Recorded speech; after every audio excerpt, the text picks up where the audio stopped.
नमस्कार साथियों, N V Sanskrit classes में आपका हार्दिक स्वागत और हार्दिक अभिनंदन करती हूँ। तो बच्चों का कमेंट आ रहा था कि मैम जो रीट मेंस एग्जाम है उसके लिए हमें संस्कृत के शिक्षण वीडियो की ट्रिक कैसे तैयार करें, क्या ट्रिक हमारे लिए बहुत उपयोगी होगी? हाँ जी हाँ, ट्रिक आपके लिए बेहद उपयोगी है संस्कृत शिक्षण वीडियो में, क्योंकि आपके जैसे व्याकरण की है, गद्य की है, पद्य की है, नाटक है, अनुवाद है, 4-5 है प्रकार की शिक्षण विधियाँ। तो अगर आप व्याकरण की करोगे तो गद्य के बीच में आएगी, गद्य की याद करोगे तो पद्य के बीच में आएगी। तो आपको इन परेशानियों से बचने के लिए ट्रिक को याद करना बेहद जरूरी है। अब ट्रिक मैं आपको पहले भी क्लासेस दे चुकी हूँ और नए सिरे से और क्लासेस दे दूंगी मैं, क्योंकि रीट प्री के लिए बच्चों का कमेंट था कि मैम हमें क्लासेस उपलब्ध करवाई जाए। तो उस टाइम में क्लासेस रीट प्री से पहले क्लासेस दी थी, कम से कम 13-14 क्लासें मैं डाली थी संस्कृत शिक्षण वीडियो की, और वहाँ से एक भी क्वेश्चन बाहर नहीं गया। अगर आपको विश्वास नहीं हो तो आप जाके खुद देख लेना, वीडियो देखना और फिर देखना, पेपर देखना कि हाँ बिल्कुल एक भी क्वेश्चन बाहर नहीं गया।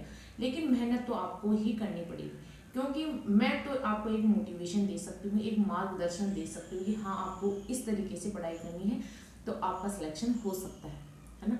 लेकिन मेहनत तो आपको ही करनी पड़ेगी। अब जैसे व्याकरण शिक्षण की विधि है तो इसकी ट्रिक है ए आनी व्यापासु बस, ए आनी व्यापासु बस। बस ये लाइन आपको याद हो गई तो व्याकरण शिक्षण की सभी विधियां आपको याद हो गई। ठीक है, जैसे अर्थावबोध है, ए यानी अर्थावबोध, ए यानी अन्वय व्यतिरेक, अन्वय व्यतिरेक। ठीक है, और इसका है अनौपचारिक, अनौपचारिक। अगली है आ यानी आगमन, बहुत इंपॉर्टेंट, आगमन और निगमन विधि बहुत इंपॉर्टेंट है, यहाँ से ट्यूशन हर बार बनते हैं। नि यानी निगमन, नि यानी निगमन। ठीक है, अगला है व्या, यानी व्याकरण अनुवाद, व्याकरण अनुवाद। अगली है पा, पा यानी पारायण। फिर अगली है सु यानी सूत्र विधि। फिर है व यानी व्याख्या विधि, व्याख्या विधि। और स यानी आपकी स्पष्टीकरण, स्पष्टीकरण विधि। तो आपको अगर एक लाइन ढंग से याद हो गई तो फिर आपको पूरी विधियां याद हो गई। अब इतनी आपको बस नाम से संबंधित भी 5-7 क्वेश्चन बनते हैं, है ना। अब डिटेल इनकी आपको मैं बता दूंगी कि जो इम्पोर्टेंट है, जहाँ से क्वेश्चन बनते हैं केवल आपको वही पढ़ने हैं, जहाँ से क्वेश्चन नहीं बनते हैं, जो विधि इतनी महत्वपूर्ण नहीं है तो उसको आपको नहीं पढ़नी है, क्योंकि टाइम वेस्ट नहीं करना आपको, है ना। अब जैसे आपकी ये व्याकरण शिक्षण की हो गई, फिर वैसे ही आपकी गद्य शिक्षण की है, वैसे ही आपकी पद्य शिक्षण की है। तो आपकी जैसे गद्य शिक्षण की है, गद्य शिक्षण की है, गद्य शिक्षण इसकी है उद प्रय स्पष्ट, उद प्रय स्पष्ट। प्रश्नों की व्याख्या करो, उद प्रय स्पष्ट प्रश्नों की व्याख्या करो, उद प्रय स्पष्ट प्रश्नों की व्याख्या करो।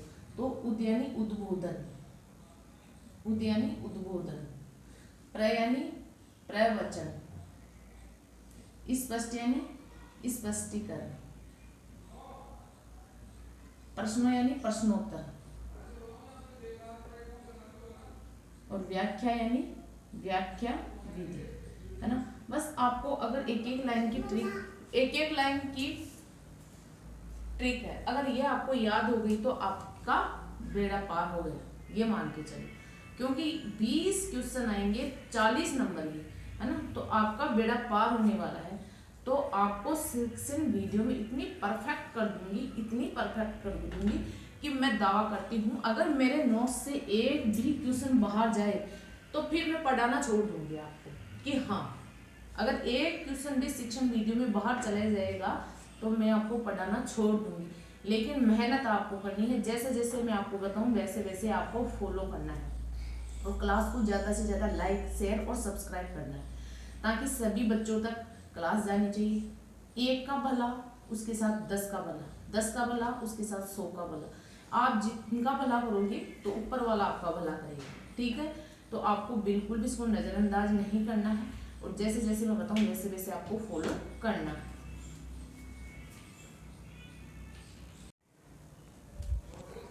अगली ट्रिक है आपके पद्य शिक्षण की। पद्य शिक्षण की ट्रिक यह है कि खंड दंड भाषा भागी समिति तू व्याख्या करने, यानी खंड दंड भाषा भागी समिति तू व्याख्या करने, है ना। तो खंड यानी खंडानवे, दंड यानी दंडानवे,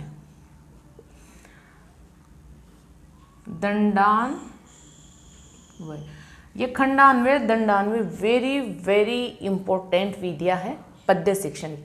यहाँ से क्वेश्चन बने थे आपके रीड प्री में, जितने भी शिफ्ट हुई थी 3, 4, 5 जितने भी शिफ्ट हुई थी, हर शिफ्ट में यहाँ से क्वेश्चन बना था। हर शिफ्ट में मैं आपको पहले ही बता दी थी कि खंडानवे दंडानवे है, आपकी आगमन निगमन है। इन विधियों को आपको बिल्कुल भी नहीं छोड़ना है, इनको तो घोल कर पी जाना है, जिन बच्चों ने घोल कर पी ली थी तो उनका तो बेड़ा पार हो गया।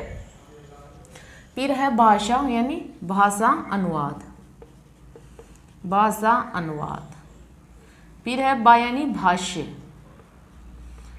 भाष्य, फिर गी यानी गीत, फिर है समीक्षा, तु यानी तुलना,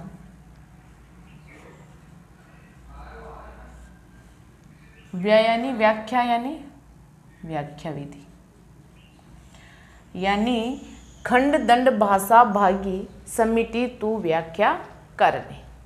उसकी थी ए आनी व्यापासु विवश, उसकी थी उद प्र स्पष्ट। इसी प्रकार आपको सभी शिक्षण विधियों की ट्रिक से याद करना है। अगर आप ट्रिक से करोगे तो आपकी समय की भी बचत होगी, आपको याद करने में भी थोड़ी सरलता होगी, क्योंकि एक दूसरे में ये मिक्स हो जाती है। तो अगर आप ऐसे याद करोगे तो एक दूसरे में मिक्स होने की संभावना बहुत कम हो जाएगी। बहुत कम क्या, होगी ही नहीं। तो आपको इसी प्रकार से करना है। फिर है आपकी जैसे नाटक शिक्षण की विधियां हैं आपकी। नाटक शिक्षण की विधियां हैं, गेट बंद कर दे। नाटक शिक्षण की विधियां हैं आसम अभिव्याख्या कर, आसम अभिव्याख्या करो, है ना। तो आदर्श नाट्य विधि, समवाय विधि, अभिनय विधि और व्याख्या विधि, यानी आसम अभिव्याख्या कर, है ना। तो आदर्श नाट्य, समवाय, अभिनय और व्याख्या, ये चारों विधियां आपके नाटक शिक्षण की विधियां हैं। इसी प्रकार आपको परंपरागत शिक्षण विधियां कौन सी है, नवीन कौन सी है, अर्वाचीन कौन सी है, सभी आपको क्लियर कर लेनी है। लेकिन आपको इसी चैनल पर संस्कृत की ग्रामर मिलेगी, संस्कृत की शिक्षण विधियाँ मिलेगी। जो फर्स्ट ग्रेड के बच्चे हैं उनको वैदिक साहित्य, यानी जो सब कुछ आपके सिलेबस में है वो सब कुछ आपको मिलेगा। तो आप अभी से, आज से ही इस चैनल को सब्सक्राइब कर लीजिए, ताकि जो भी क्लास आए उसकी सूचना आपको मिल जाए और आप अपनी तैयारी को बेहतर बना सकें। अगर इस तरीके से आप करोगे तो मैं दावा करती हूँ कि आप, अगर मैं जो नियम आपको बताऊँगी अगर आप उनको फॉलो करते हो तो आपका 100% सिलेक्शन पक्का है। लेकिन मेहनत तो आपको करनी ही पड़ेगी, याद भी करना पड़ेगा, साथ साथ नोट्स भी बनाने पड़ेंगे। फिर आपको ऑब्जेक्टिव निकालने हैं, मॉडल पेपर निकालने हैं, टेस्ट देने हैं, सब कुछ आपको करना पड़ेगा। लेकिन ये नहीं है कि आप एक दिन पढ़ रहे हो, दूसरे दिन मज़े कर रहे हो, तीसरे दिन मज़े कर रहे हो, फिर एक दिन पढ़ रहे हो, ऐसा नहीं चलेगा। बिल्कुल आपके अध्ययन में रेगुलरिटी होनी चाहिए, है ना। आपको थोड़ा सा दिखने में थोड़ी सी दिक्कत हो रही होगी क्योंकि आज लाइट ऐसे ही धोखा दे रही है, आती है जाती है, आती है जाती है, इसलिए थोड़ा सा मैनेज कर लेना इसको। और आपको इसको लाइक, शेयर और सब्सक्राइब ज़्यादा से ज़्यादा करना है। सभी बच्चों तक ये क्लास पहुंचनी चाहिए। आपके जो मित्र है, दोस्त है, सगे संबंधी है, रिश्तेदार है, जिन बच्चों ने रीट की तैयारी कर रहे हैं, फर्स्ट ग्रेड या सेकेंड ग्रेड, सभी के लिए क्लास उपयोगी है। तो आपको ज़्यादा से ज़्यादा लाइक, शेयर और सब्सक्राइब करना है ताकि ये क्लास सभी तक पहुँचे। और आनंद तभी आता है पढ़ाने में जब ज़्यादा से ज़्यादा बच्चे देखें, प्रतिक्रिया दे, है ना, और वो बोले कि हाँ मैम आपकी क्लासों की वजह से मेरा सिलेक्शन हुआ है। तो अगर ऐसे बोलते हैं तो बहुत जानकर खुशी होती है। वो एक गुरु के लिए बहुत बड़ी दक्षिणा होती है कि हाँ मैंने पढ़ाया और मेरी वजह से इन बच्चों का सिलेक्शन हुआ, किसी का घर बना, किसी की ज़िंदगी बसी और किसी की बेरोज़गारी दूर हुई। कई बच्चे तो ऐसे हैं कि जो शादी के लिए नहीं होती है आजकल, मुझे पता है, तो उनकी जॉब लगने से ही होती है। तो कईयों की ज़िंदगी सुधर जाती है। इसलिए आप इसको ज़्यादा से ज़्यादा लाइक, शेयर और सब्सक्राइब करें और आज ही इस चैनल को सब्सक्राइब कर लें ताकि हर प्रकार की वीडियोज आपको मिलती रहे। तो मिलते हैं अगली क्लास में। जय हिंद, जय भारत।